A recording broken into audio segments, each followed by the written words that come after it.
so 2018, you're on Chicago Police, right? How do you even get an audition for a show like that? I left that audition feeling like I absolutely did not get it. At what point, though, you're like, I kind of like this whole theater thing? A teacher from prep, she dropped this on me. She's like, well, how are you going to be a good director if you don't know how to act? All right. We're going to get to all of that in just a moment. But first, I want you to know how grateful I am for today's podcast sponsor, my friends at FitAF Nutrition. They are Eastern Pennsylvania's leading meal prep company. FitAF offers meals of multiple sizes for people with various health goals. And you know what I love about this company? They use high-quality ingredients like grass-fed meats, wild fish, and locally harvested produce. And all right, for you parents on the go, they even offer family meals. Go to fitafnutrition.com, place your order by Thursday at midnight, and get fresh, prepared meals delivered right to your door on Sunday. Use code Leckey20 at checkout to get 20% off your first order of 7 meals or more. Here we go, buddy. It's the Ryan Leckey Show. Welcome back. It's season 3 of the Ryan Leckey Show. And wait until you see who we have in the hot seat today. This is a guy, by the way, I've been reaching out to. We've been talking back and forth on social media. He has played on a number of shows, streaming on some of your favorite platforms. But one of my favorite shows, NBC's Chicago Med. Love this show. And when I found out this dude was born and raised in Scranton, Pennsylvania, kind of like where we are, I said, we have to get Luigi Sottile on the show. I feel like I met my pen pal today. I know, right? I feel like we've known each other for years. Ryan, thank you so much for having me on. Yeah, did you get that vibe you walked in? This was a lot. Yeah. This was a lot coming at you, though. I get it. It's like meeting like a long-lost brother. Okay, good. Okay, I'll take it. So we have so much to unpack. I think what's really cool, one of the great things about, this show is spotlighting a lot of people from Pennsylvania, northeastern Pennsylvania, people doing big things on really cool platforms. And when I actually came across that you were from Scranton one time, I was like visiting a hospital, right? I had a loved one in the hospital, and we're talking about Chicago Med, the TV series, and out of nowhere, some nurse is like, hey, do you know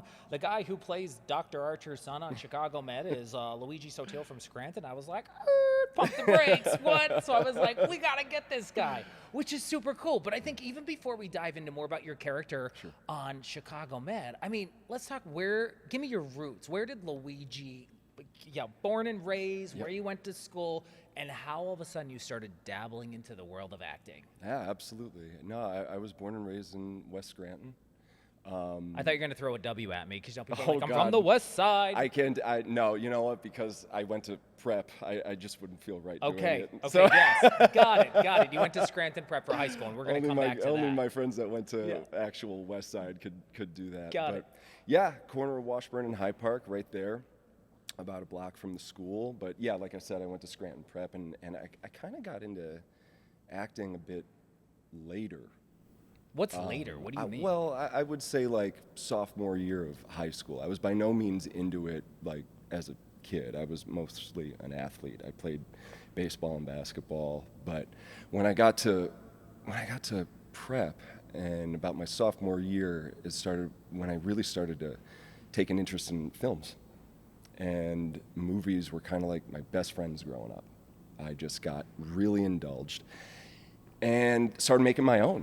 I started making my own movies with my friends from the neighborhood, and a teacher from prep, Ann Moyles, who is no longer with us, caught wind that that's what I was doing, and I was taking an interest in directing, maybe acting, and she kind of tricked me into auditioning for one of the plays. And she approached me one day and asked me, and she said, I hear you want to be a director. And we should say this is at Scranton Preparatory School Absolutely. In Scranton, Pennsylvania, also known as Scranton Prep. Yes. Private high school, right? Private. Just in case people aren't familiar with the lingo. So when we say prep, that is the school you went to, Scranton Prep. Scranton Prep. So she kind of tricked you into what? Doing a gig, a show? Yeah, she tricked me into doing a show. She knew I had somewhat of a music background because my mom was a piano teacher and has her degree in teaching and piano. And she approached me and said, hey, I hear you want to be a director. I've been told that you've been doing this. And I said, yeah. She's like, well, do you ever want to try acting? And I said, absolutely not.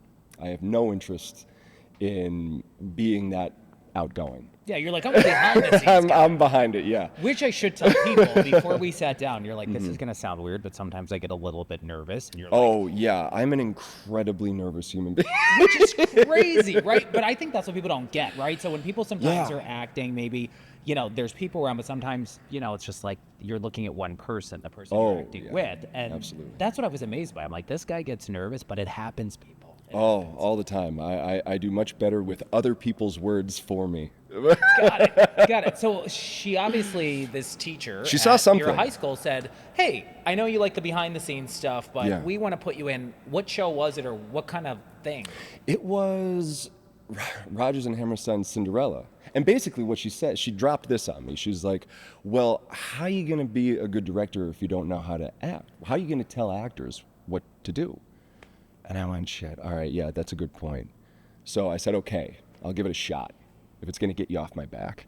And I had to sing and everything. I haven't sang in a show since high school, and I got it. She gave me the role of the king, and I did 2 other shows. I was going to say the after prince, that. by the way, because the hair is on point. I never did a sort of young leading man role until like I got out. She gave me the older guy roles. Got it. I played one of the fathers in the Fantastics, and I played the John Lithgow character in Footloose. So And that I was was where always did you like play the that? character actors. That at Scranton Prep. Got Those it. were the 3 shows I did there before I went off to college to do it. All right, so walk me through this, though. Somebody, you're an athlete growing up, doing your thing in Scranton. At what point, though, you're like, I kind of like this whole theater thing? Like, was it after some of these shows? It was. It was late high school where I felt like I really wanted to go and do it for real. I liked the sense of camaraderie. It was very much like a sport to me. I was actually just saying with your crew in the room, I find that athletes can sometimes make such amazing actors because they come into it with a sense of teamwork, a sense of like, all right, we're doing this together. It's collaborative, spatial awareness, body awareness, relaxation in high stress situations, and it kind of had that edge for me. And I knew I knew it was going to be hard and difficult, but there was something about it that just lit a spark in me that if I was going to do it, I wanted to do it for real, and I wanted to take it as seriously as I could. I knew I didn't want to do musicals, which is not a shot to people who do musicals. That is a beast that I wish I could do, but I really wanted to get into the for lack of a better word, serious side of it. What kind of student were you? Because when I think of Scranton Prep, right, this is a private high school, right? That's known in a million different places. Really kind of well put together. Students come out of there with insane success stories after high school and then college and do some crazy stuff. What were you like as a student? Tell me about your grades. I don't think I was a really great student, to be honest with you. I was always someone who liked to sit in the back, again, probably due to my extreme nervousness around people that I really... And just stay off the radar. Yeah. I only really kind of took an interest in things that interested me, and things that didn't interest me, I just couldn't focus in on or couldn't wrap my brain around. So I think I was attentive. I was certainly respectful, but I wouldn't call myself the best student.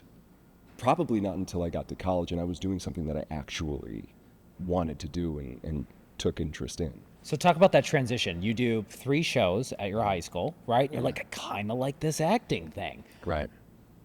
What was that conversation like, I guess, with your parents when you're like, hey, did you go to college for theater? Where did you go? Like, tell me how that kind of involved, because I think that's a conversation that is sometimes really tough for kids to have, right? Because I still think, even though, it's, 2024, we're gearing up for 2025 and people seem more open-minded. And, now some people are, coming out of high school and they're already like TikTok famous or even middle school and they're Instagram stars and YouTube stars, right? And then they don't want to go to school, but I still think that's a tough pill to swallow for a lot of parents where you're like, hey, I'm going to go be an actor or an actress, right? What was that like for you, and where did you go to school? Tell me about those conversations at home. Well, I have to say, I owe so much to my parents. They have been nothing but supportive of my choices and careers. And I think they both get it because, again, my mom grew up in the arts and she understood it. And Yeah, my, piano teacher. yeah. And my dad grew up an incredible athlete from the area. He was a pro ball player. So I think he kind of like understood the concept of going after what you love and doing what you really have passion for, as long as you focus in and you know, take it as seriously, without taking yourself very seriously, as you can. So if they were nervous about it, they never showed it to me, which I think helped, because that kind of gave me confidence that they believed in me. And as long as they believed that I could do it, I could do it. I, you know, put out my feelers to schools. I auditioned and got into the University of the Arts in Philadelphia, which isn't there anymore, just randomly closed, I think a few months ago, oddly enough. Wow. And, but I didn't stay there anyway. I did my first year there, studied Meisner, and then transferred up to Temple University because I got terrified. I went in to audition for a play while I was, I think the play was Stop Kiss. I went in to audition for it at UArts, and I had my monologue prepared. The really lovely woman who was my Linklater voice and speech teacher was directing it. I went in to read for it, and I completely went up. I was halfway through my monologue. I completely zoned, blanked. She's like, no problem, take a breath, you know, do what you got to do, start over. Totally cool. And I did. And I went up, boom, same place. And I have a really great history of being hard on myself. So I froze up, started to sweat, and I looked at her dead in the eyes, and I said, I'm very sorry for wasting your time. And I left. And that's when I decided to leave the University of the Arts, transferred to Temple to try and get into like pre-law. And while I So was because there, you blanked though during an audition, you're like, I'm Can't never do gonna this. act. I I can't do know. it. No one's gonna hire me. Yeah, I did. I got really. And this is from a in guy my who's head about currently it. on a television show on NBC. But like, Yeah. we're gonna get there. I was like, Crazy. maybe this isn't for me. If I can't do it here, what makes me think I can go out there and do it? So So you transfer schools. transfer schools, and while there, it's funny enough, my acting teacher at the University of the Arts contacted another acting teacher at Temple and said to look out for me, and I met him, and he kind of helped convince me to like give it another shot. David Ingram is his name, and I did. I said, all right, what the hell? And I auditioned for his production of Romeo and Juliet, played the part of the prince, and I got right back into it again. That kind of like sparked my love of doing Shakespeare. Wow. Yeah. So then, do you graduate from Temple with a theater degree or Yep. what? Okay. Yep, a theater and an English degree, and I was kind of on my way from there. I spent a lot of time in Philly after that, working in theater there, building up my resume, kind of cutting my teeth and building my chops. And then walk me through when things really started to take off from you. Did you stay in Philly? Did you go to New York? Did you go to LA? What did that look like? No, actually, I didn't go to New York or LA at all. I just kind of rode this wave, and what seemed to happen is when I got out of school, I landed this really sweet couple of gigs at a place called the Lantern Theater, and they gave me a really great showcase. I landed 3 plays. What were they? The Lonesome West by Martin McDonough, The School for Wives by Moliere, and Othello by Shakespeare. And they were all so different, and I really kind of loved the character aspect of playing like such different ranges of people throughout those shows, and it kind of gave me a really nice showcase in town. And what's great about Philly and the theater community there is that everybody's so supportive, and everybody goes and sees everybody. So when I started out, all of these other artistic directors or casting directors from these other theaters got to see me, and were like, oh, this new kid, who the hell is he? And they had me come in, and it just kind of snowballed. I went into New York once to see if I can meet with an agency. I forget the agency, but they didn't really give me the time of day because I didn't have any New York credits. So I was like, okay, fuck you. So I just kept doing what I was doing and rode the wave of it. And each thing kind of kept leading to the next best thing. When did you make it to Broadway, and what was that show? I didn't make it to Broadway till after the pandemic.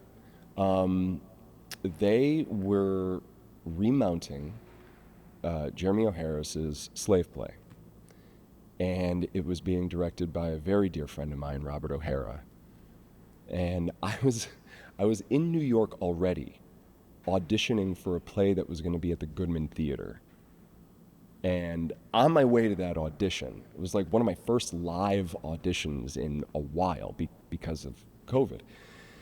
While in the deli having coffee, I get a call from Robert O'Hara, and he's like, "What are you up to?" And I was like, "I'm actually about ready to hop into this audition." And he says, "How'd you like to come to Broadway?" And I was like, "Shut the fuck up." You're right. You're like, "Are you what?" I was like, "What are you Somebody's talking like, about?" we want you to come to Broadway. He's like, we're going to remount this. You know, it did extremely well. I think it's like the most Tony-nominated show ever. And we're remounting it, and we would like you to audition for the roles of Jim and Dustin, so 2. And how would you describe Slave Play? For people who haven't seen it on Broadway, the best you can, right? I think when people think Broadway, they can start rattling stuff off, like Totally. Wicked or Phantom or Yeah, Cats, not right? a musical whatsoever. Correct. But it is a play that, while doing it, felt like you were part of like this rock concert. I've never been a part of a show that has had such audience reactions like Slave Play did. And I will hesitate to talk about what it's kind of about, because it's like there's like a gut punch of twists throughout. So we'll just tell people play. to Google Slave Play. Google Slave Play, look it up, because I don't really want to ruin what could be a really amazing experience, either reading or seeing. Is it still on Broadway that now? play. It is not. Okay. No, So I you don't get know. to Broadway. It was just in London. It was just on the West End, and it's one of the wildest plays I've ever had the pleasure of being a part of. So tell me about this. So you get the call in the coffee shop. Yeah. You're ready to go audition for something else. Yes. And then somebody you knew, right, Mm-hmm. calls you and said, "Hey, why don't what do you think about Broadway? Did you have to go audition for this? Like, walk me through that part." I didn't. You I didn't. got really lucky. I had worked with Robert before. I had auditioned for him a couple of times. So We he had knew what become Luigi's caliber friends. was. Yeah. And you know, that's funny. That's another one of those things in this industry, is they say, like, it's who you know. It's really, your connections are truly important. You never know when a call like that is gonna come through. You know, you always want to keep in contact with directors, writers that you've worked with. And what was your role in Slave Play again? I understudied the characters of Jim and Dustin. But I'll tell you, you know, it was a crazy time, because Omicron, the COVID variant, was running rampant in New York, and we were almost assured we were going to go on. Actually, we were very much assured we were going to go on, because each understudy was aware that we would be assured to go on 3 times. So the main cast could have like 3 days of like mental, emotional rest because of the subject matter of the show. So we knew we were going on. But one of the guys I was understudying, Paul Alexander Nolan, threw out his back for previews. So we have our understudy kind of dress rehearsal. Our first audience is going to be that night, an invited dress rehearsal. And I thought I was good to go. I did the understudy thing, and I was like, oh, great, I'm going to go up in the balcony and watch the invited dress. And the stage manager came on over the God mic and asked me to get backstage as soon as possible. And they're like, are you ready? And I said, I have no choice. Yeah, I'm absolutely ready. And I went on the entire previews for the character of Jim, and then another 3 times during the run for the character of Jim, and then 3 times for the character of Dustin. So I felt like I did the whole thing. And if for people aren't familiar with theater and the Broadway thing, how does an understudy work? Because I think some people, like, you kind of like go through all the rehearsals? Are you waiting at home by the phone then, like, hey, so and so has a cold, we need you to get in here? Like, how, like, walk us through that, like the behind the scenes part of an understudy. I think the understudy track for this was kind of interesting and a little different from what people may be used to, because it was COVID, right out of COVID, and people were just getting sick left and right. We actually had to be at the theater. So we had to be at the theater every day. We weren't home waiting on the call. We were there in our dressing room just in case.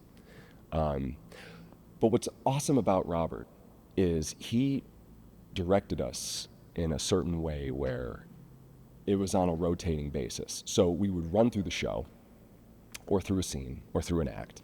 And then he'd be like, okay, Paul, you come out, Luigi, you go in, and he would just mix and match us. So he kind of rehearsed the understudies the exact same way as he did the original cast, so we would be ready in that time. And I was beyond prepared for it and beyond grateful for the way that he did that, because he really made the understudies feel like part of it, like we were all in this together. We never felt outside or anything like that. And I'll tell you, I came out of there with such an incredible respect for understudies, because it is nerve-wracking. You never know when you just gotta turn it on. Showtime. Yep. Yeah. So. And describe from the Broadway gig, right? How long were you doing that stint till when you started to transition toward television to ultimately, well, we're talking about Chicago Med on NBC. Like, how did that all happen? Well, my first on-screen major thing was before COVID in 2018. I did an episode of Chicago PD. And I played this really skeezy drug dealer bartender at a strip club that, connected the undercover cops to another big drug dealer in town. And by the way, what's with you getting these gigs like drug dealers or somebody addicted to stuff? I know. Because your character on Chicago Med, you're typecast, right? Your character on Chicago Med, it was like the same thing. Guy struggles with a drug problem, then he goes to rehab, he comes out of it. So, but anyway, so you had like sort of your first television gig before Broadway. Yeah. Right? Okay. Yeah. And you're on Chicago Police, and which is on NBC. And we should say, by the way, if you're unfamiliar with the Chicago series, there's Chicago Police, Chicago Med, Chicago Fire, and it's really the brainchild, along with his great team, of Dick Wolf, who created Law and Order SVU, Law and Order Organized Crime, all these shows people love. Have you ever met this guy, by the way? I don't think so, but I say I don't think so because there may have been a day where I think I may have. And I think it was on my day, or one of my days on PD. I saw a picture of him one day, because to me, Dick Wolf is like this man who lives in like a castle atop a skyscraper in, New York or wherever the hell. He's like this mysterious genius figure. But I saw a picture of him one day and I was like, I'll be a son of a bitch. I think this was the guy who came to set. Because everybody was treating him very respectfully. This person very respectfully. I was like, oh my God, I think that may have been him, but I have no idea.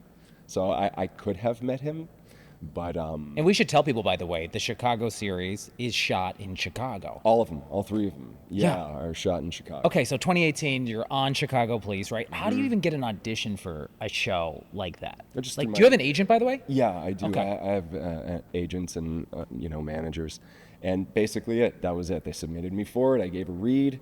I read for Eric LaSalle from ER fame, who directed that episode and is also one of the producers on PD. And it was so nerve-wracking. That audition was absolutely crazy, because is it okay if I talk about this? Yeah. So he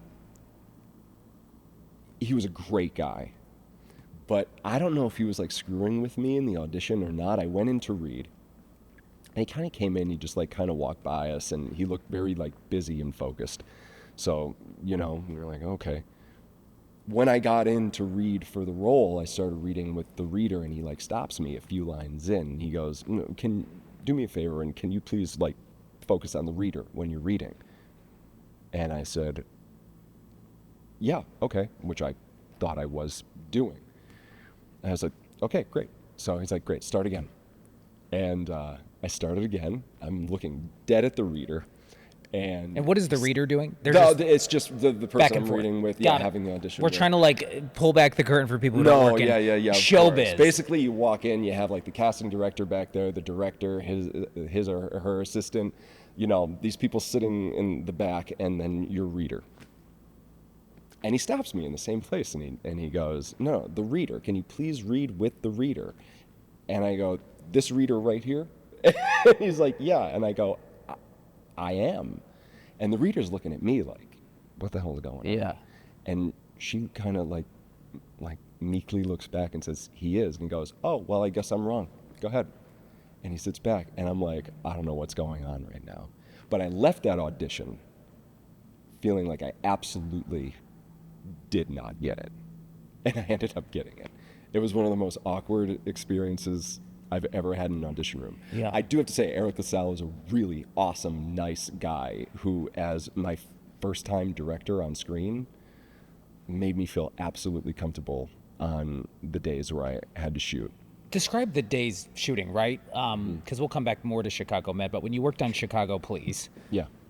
what is it like? What are the days like? Are you shooting at night? Are you working 15 hours on a set? And then how does that all play out? It depends, really. I mean, it depends on what kind of scene you had. My days on PD were at night, and they were on location at a bar that they had kind of dressed up to look like a strip club. So those were kind of evening. So they're not building shoots. sets. They're just renting out places actually in Chicago. They do build sets as Okay. well. Actually, they make fun of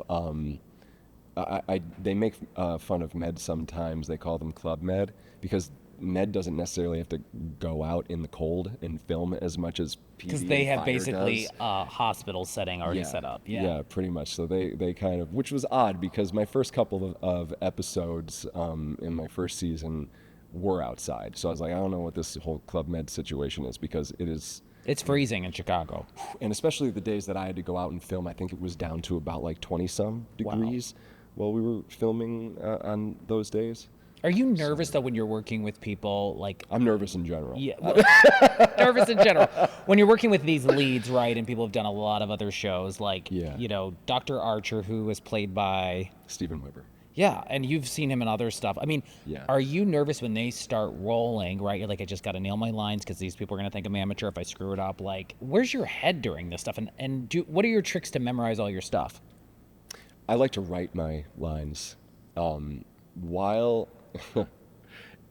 at prep, at Scranton Prep, if we ever had detention or jug, as they would call it, they would have us write out the disciplinary handbook in, this is going to sound crazy, because it is crazy if you think about it. How often did you get detention?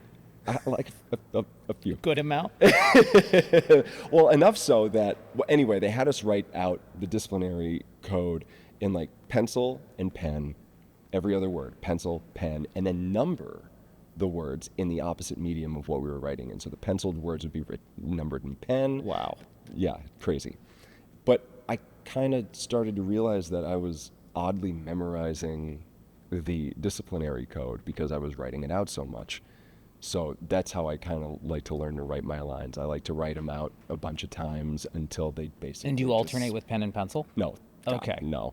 Yeah, I think you'd have to get me a padded room if I was still doing Yeah. that. But I write them out a bunch of times until they stick. And were you nervous though shooting with these people? At first, I know yeah. you said you're always nervous, but after yeah. it starts going, what's it like there? Because you're somebody who's like, oh my gosh, I get nervous. Now, I mean, the sets are pretty busy. Yes, they are. But I have to hand it to my theater training for, the memorizing and coming in ready to go, working on your toes, Right. So What is the biggest difference, would you say, doing Broadway versus television? I think I would say kind of size of performance. I mean, in the theater, people are paying to get you, and if you're in the back, you're giving that performance to them just as much as you are to the people in the first row. Mm-hmm. And because I tend to be a little bit of an introvert anyway, that transition wasn't totally difficult for me, but please understand, I'm still learning. I'm still learning to like kind of like relax, chill out, breathe, all of that. What are you doing in between, by the way? So if you're shooting at night, like Chicago PD, right, and you're waiting on other things to be taken care of, like, are you in like a green room, a dressing room, like? Yeah, dressing room, our trailers, just kind of focusing, getting into character, getting in the headspace, that kind of thing. Yeah. So you have to, obviously, and I think for you, like, we don't want to say you're typecast, but you played some similar roles, right? Sure. So, but do you guys interact a lot? Because when you look at like Chicago One and the Instagram of Chicago Police, Fire Med, it seems like everybody gets along and everyone's friends and everyone's hanging out. We do, I even see some of actually. your selfies with some of these folks. Yeah, it's a really great family to be a part of, and that's what I noticed the most coming in on Med. Everybody is so familiar and everybody is so nice, and they kind of took me in like I was one of their own right from the start.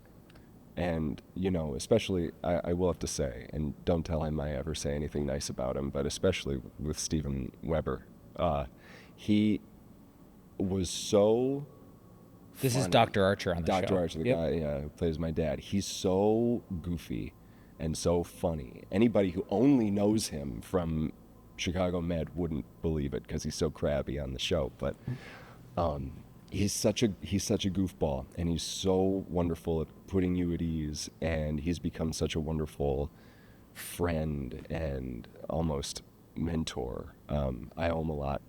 I've never really described to him how much he made my time on that show so just comfortable. And when we talk about Chicago Med, so you did obviously Chicago PD, it was 2018? 2018. 2018, doing other acting stuff. You do your Broadway gig right after the pandemic. How did you get the audition and the gig for Dr. Archer's son, Sean Archer? Yeah, so Slave Play came to an end, and I didn't really have anything on the horizon, so I came back here because, again, COVID kind of upended a lot of us everywhere, but a lot of us in the industry. So I came back home for a bit, and I worked with my dad. I was working as a roofer for a few months, and then I got a call from my agents, and they had set me up with an audition for a play called The Garbologists, which would be in Chicago, a film called All Happy Families, which would also film back in Chicago, and Chicago Med, which would also film back in Chicago. So I was like, oh, wow. And I ended up getting them, all three of them. So I was like, all right, well, I guess I'm going back to Chicago for a little bit. And that's kind of what brought me back. It was a different world now, so our auditions were on tape. We do them ourselves, we light them ourselves, and I did all three of them. From like the comfort of my living room, sent him During in, COVID. Coming out of it. coming out of it, and I was lucky enough to get them. My callback for Med was on Zoom, and I got to meet. I hadn't met Steven yet, but I got to meet the showrunners, producer, at the time, and read for everybody. I read with the first scene I did in jail, talking on the phone behind glass, and that was the scene that got it for me. I think it was because Steven and I have similar hair, but yeah, you definitely look alike. Yeah, and I think what's interesting, so you don't know like your future on a show like Chicago Med, right? Like sometimes they'll just call you back if they write you back in. Because the last episode, and I can say this because it's already been out there, that I saw, here comes Dr. Archer on Chicago Med. You end up, your character loses his job, right, at a rehab facility. Yes. And then he shows up to your apartment, which you and I mentioned to you briefly before we sat down. I said, this apartment you lived in, your character in Chicago, looked like a retail store with like blinds. And I was like, why is this guy living in here? It's a total storefront. When I showed up on set that day, I was like, I don't think anybody in their right mind would live here. On like a first floor. It's fine. It's Hollywood. It's show floor to business. ceiling windows. Like somebody's breaking in. Somebody's going to break it. The last episode, though, I see on Chicago Med with you is you're like, I'm going to ditch town for a bit, right? Yeah. And then we don't know where you're going to end up. Because is that typical in a TV series where they kind of like, you do something, then they write you back in, or like? I can only speak to my own experience on this, and because I'm kind of so new to like the whole TV show experience,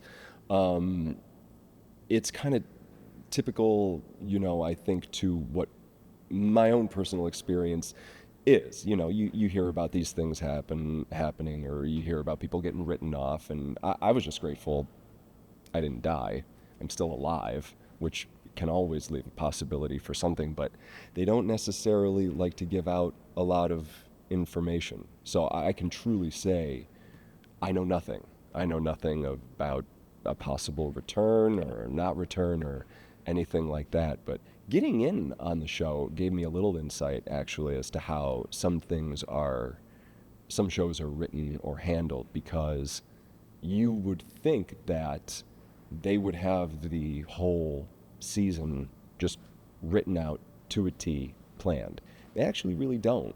And it's kind of cool because I think they have a general idea of what they want to accomplish, and they have these outlines that can be like maybe interchanged. Because I know when you first start the season, they only have maybe a certain number of scripts actually written, and another certain number of episodes kind of like outlined out.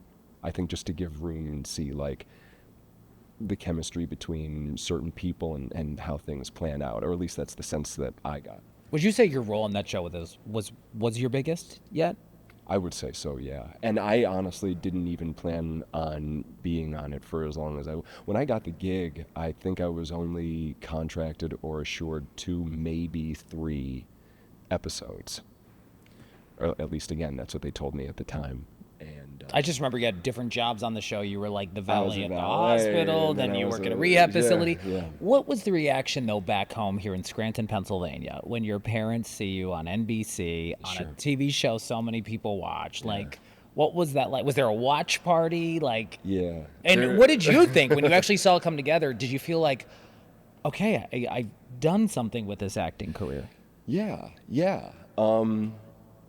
People did have watch parties. Were your friends from Scranton Prep High School texting you, be like, dude, Yeah, saw you on the show? Yeah, a couple were. My family, especially my grandmother, watches every Wednesday, and she watches with my aunts, Sis and Judy. They all watch together, and I know there's this really great bar, not to throw out a picture or anything, the Villa Maria 2 over on Washburn, that my dad likes to go to. They kind of put it on Wednesdays to watch. So it was really surreal, to be honest. But the reaction from people back home has been incredibly touching. I've said it before, and I will always say it. There's no group of people that are more supportive and gung-ho about a hometown person's success than the people of Scranton. People of Scranton are the most loyal and supportive people and hardworking people you can come across, and they were over the moon about it, and their support was really wonderful. And I agree. Yeah. I mean, the people of, I think, northeastern and central Pennsylvania, I worked Yeah. in this market for many years. I totally get that vibe. But what did you learn growing up? Like, was it the work ethic? What was instilled in you to help you kind of stay humble, stay dialed in on your goals? I mean, that you learned in Scranton, Pennsylvania, that you take with you on all these TV sets and Broadway and film stuff down the road. Yeah, I think it's exactly that. Like the humility and definitely the work ethic. My dad always taught me, if you're on time, you're late. And if you're late, you're way late. But if you're early, you're on time. I So will say he try was and 15 be- minutes early today. We were like, I was, I was like, come at noon. Boom, 11:45. He was there, and I was like, oh my God, are we ready? Yeah, there is definitely a work ethic, I think, that comes from being raised in this area that people just get, especially being raised as a ball player. it's an area of really truly hardworking individuals that date way back. So yeah, the work ethic, I would say, most of all, from the people that I grew up with around here. And well, Chicago Med, like you said, when you're on there, you're like, it was a big get. Yeah. You have something else that's like already out there on streaming. It's Yeah. All Happy Families. What is is. this? Like, Yeah. pull back the curtain. It's a really wonderful independent film about anything but a happy family. But it's this really incredible dramedy that follows the trajectory of a family called the Landrys that kind of bring their own little dysfunction in a completely endearing way to the forefront once this, I will say, not necessarily tragedy, but unfortunate series of events hits their family. It takes place in Chicago.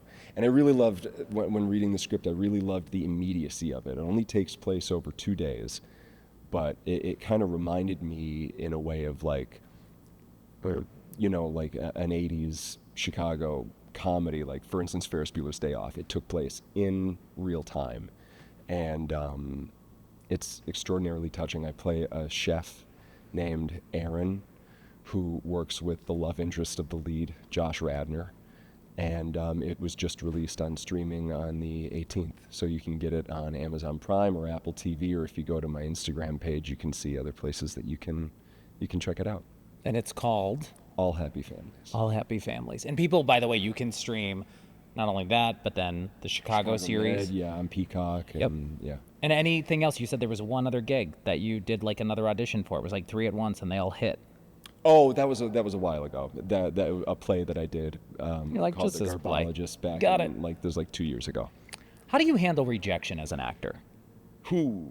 Because I'm thinking, getting in your head, right? And especially the time when you were doing a read for one of the Chicago series, and the guy keeps saying, like, look at the reader, look at this, right? And you think, I'm not going to get the part. And I'm sure you've auditioned for other stuff and you didn't get the gig. How do you handle that? I probably didn't get more than I actually got. And it's just kind of part of the territory. I'm, you know, to be honest, I'm still learning how to deal with it. Some things hit harder than others.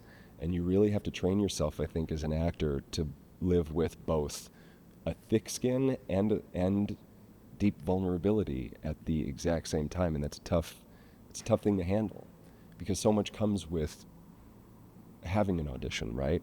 Like landing a gig could mean really great financial freedom, or like a real like bump in the finances, and not getting it, you know, there's just highs and lows, and it can be a roller coaster. So I'm not gonna lie and say that it's easy. It's hard, but you kind of learn how to deal with it as it goes, and not take yourself so seriously, and just be grateful for the times that you do have to audition for people. Because what people don't realize is that kind of is the job. The audition, even though they may not pay you for it, is the job. And you don't know who you're going to go in and impress that can pay off down the road. Who might say, hey, we don't want Luigi for this We don't gig, need him but for this, oh my but gosh. so much goes into an audition, other than just if you're good or not, or if you're talented or not. So much goes into it. So the more you kind of know that the people who are auditioning you are on your side and want you to get the job, and they're not judging you, and they're not thinking, oh, this person's a terrible actor. None of that. There's just so much more that is out of your control going into an audition. And I think knowing that going in can help relax you and help you make those like big choices, or, you know, daring choices to be, you know, bring your own you to a role. I think what you just said that I love so much is the fact that you want to celebrate the journey, not just like the get, right? Like not the role. And I think that's where so many of us, right? We're always thinking like, okay, I'm going to run the marathon, cross the finish line. That's, okay, I did it, right? I crossed this finish line. Yeah, that's the end goal. For you, it's like getting that gig, getting that TV spot in multiple episodes. But I think for you, it's the journey coming from, you know, Philly, I think, back when you were doing all these gigs, right? It's your networking, and it's kind of like trying to live in that and enjoy the moment, I think you just said, right? Yeah. And you go on the audition, and if you don't get the gig, you're like, still a great experience because that gig, so-and-so may call you down the road and be like, I got another show that we think you'd be perfect for. Exactly. And that's what it leads to. Yep. That'd probably be tough because it's a field. I mean, there's like so many different careers, right? There's a ton of people trying to do it. Ton of people. And I'm sure being from northeastern Pennsylvania and Scranton, you've probably had some family friends or just people who are like, hey, Luigi, talk to my little one, right? They want to be an actor or actress growing up. Like, what do you say to these young aspiring people so they can feel confident to go shoot their shot, but realize like, you got to hustle. You do. I think the more, the longer I'm doing it, I'm learning for myself is that it's the resilience, it's the stick-to-itiveness that really kind of makes you. And even though you may have a rough patch or a patch where you're not working as much, doesn't mean it still won't happen if you just stick to it. So I try and tell them that, not to get down on yourself, not to take yourself too seriously, and find the joy in what you do, because it's supposed to be joyful, it's supposed to be fun. If it's a slog, it can be really, really difficult. And, aside from that, I think something also that I'm learning is we grow up in this industry and we hear a lot of like, if you can think of doing something else, don't act. You have to be all acting all the time. You have to be incredibly passionate about it, which I do agree with. You do have to have passion for it. But at the same time, I don't necessarily think it's true anymore to have something else you're passionate about. So I would say, like, because you also want to do something else, or in those in-between times, doesn't necessarily mean that you're a quitter or that you're a failure at acting. And let me just reiterate and say this is something I am still learning. I don't think you ever really know everything. So always kind of keep open. Always remember that you don't know everything and that you can still learn something new or understand people's emotions better. So let's play the tape forward. What do you want to do in the next 5 years, 10 years? In the world of acting, show business, Hollywood. Yeah, I really would. I would really like to be a series regular on something. I would love to do a major motion picture and possibly produce something in the future. Where do you think, I guess, things are heading in the world of Hollywood, right? Like, because there's always buzz and articles and research, no one is going to movie theaters like they used to, right? Because, I mean, things change so much on streaming. Like, what do you think about that whole direction? Well, it's a very weird time. Everything's really kind of up in the air. And I know it's been really slow for a lot of actors in terms of the amount of auditions they've been getting. It hasn't really been satisfactory at all. And because of streaming, it's kind of sent the whole industry in a little bit of a change up that I think the industry will eventually catch up to. But you'll see a lot less maybe shows on network. So and what with social media and TikTok and just people's sensibilities of how they take in entertainment or media. So I gotta say, I don't really know where it's heading or what the possibilities can be, but you just kind of have to, like I said, keep open to it and kind of keep your finger on the pulse, because with technology today, things are changing so rapidly, like even when I was in school, no one could have predicted the direction that the entertainment industry is kind of going in now with streaming, social media, and blah, blah, blah. And I think coming back to the fact that everything changes, right, with tech and all this and that, the shows you work on, right, I don't think people realize sometimes the budgets they have. Sure. Right?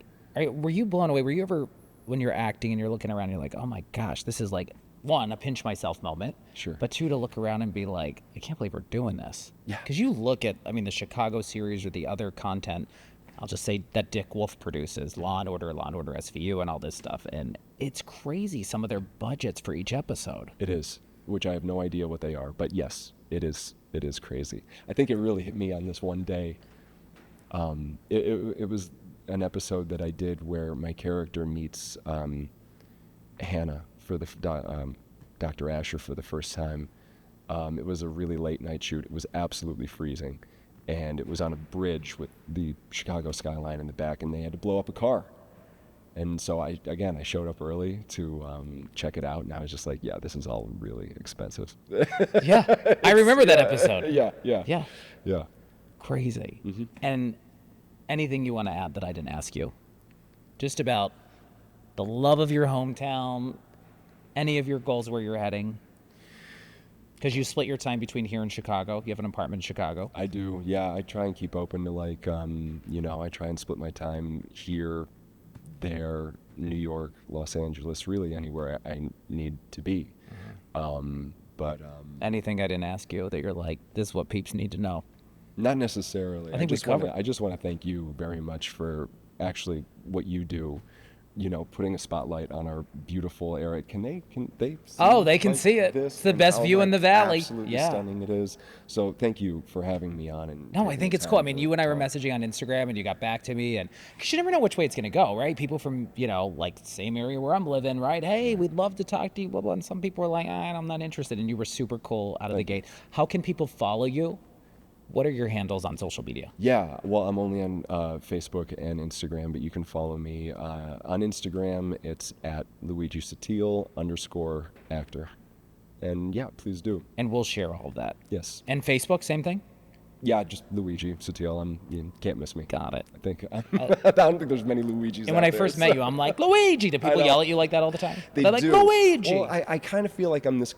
You mentioned your walking- grandmother. I just visualize her like calling you in for something because I see when you're home and when you have a little bit of a break, you spend time with your family and you're cooking with your grandmother, right? And she's breaking out her old school recipes. I just visualize it's weird. her. Nobody really calls me Luigi, at least in my family. They call me Weege or Squeege or things like that. Like nobody really calls me Luigi. But I feel like when I do meet people, it's this like 1-2 punch of nostalgia because of my name. People always ask me how Mario is, and they ask me where I'm from. And You're like, I've never heard that before. Yeah, right. Yeah. People are just like, is that where The Office is from? I'm like, there's so much more about this area than just The Office. But yes, it's where The Office takes place. And before I let you go, I think what I'm also impressed by, like you have, this acting journey, this career you're on, but you're also like on a fitness journey. I could tell, like you and I were sharing fitness stuff over Instagram, and you're like, what are you doing? Here's what I'm doing. Yeah. Like that has to help you a lot. I think just stay like together all the way around, whether it's career or personal life. Because you're working out now, like, I mean, you have a short little break. You're like 2 days. I'm working out twice a day, and I'm like, geez, I better step it up. No, I like I said, I do one like early in the morning. That's typically all just body weight stuff, and then I lift weights later in the afternoon. But it's something that helps me kind of level out. It helps me meditate and chills out my brain. It's more for, I think, my mental state than it is my physical state, even though the physical state is a kind of, nice cherry on top. Would you ever take a gig, by the way, where they go, Luigi, you have to put on 200 pounds or 100 pounds and like blow up? That'll depend on who it's for and how much they're paying me. Yeah, I was going to say. But I don't know if I could do it. I like doing stuff like that. But the work it takes to get it off. I know. I know. I once had to do a play where I didn't have to do this, but I did. I lost like 20 pounds in 3 weeks to do this one play. I know it was really crazy, and that's don't do that at home. Don't try that. It's a story for another time. But I'm fine. I'm healthy, and I kept healthy throughout the whole thing. But I don't know. There's something that's kind of physically challenging about. I'd be like just put one of those bodysuits on me, like the Nutty Professor. Just do that. Just do that. Yeah. All right. Right. Rock on. Hey, it was so great chatting with you. Luigi Sottile from Scranton all the way to some of your favorite TV shows. I love that. So check him out on Chicago Med. Yep. You'll be coming back. Maybe. Coming back, hopefully. Yeah, we'll see. They need to bring you back because I'm like fascinated. I was like, the last episode I saw, your character was like leaving town. I'm like, where's he going? Yeah. When's he coming back? Mm-hmm. It would have been great if they were like, he's going to Scranton. Oh my God. Right? I'm going to give them the storyline. He's going back to Scranton to like connect with his roots, right? Sure. Yeah, that would have been cool.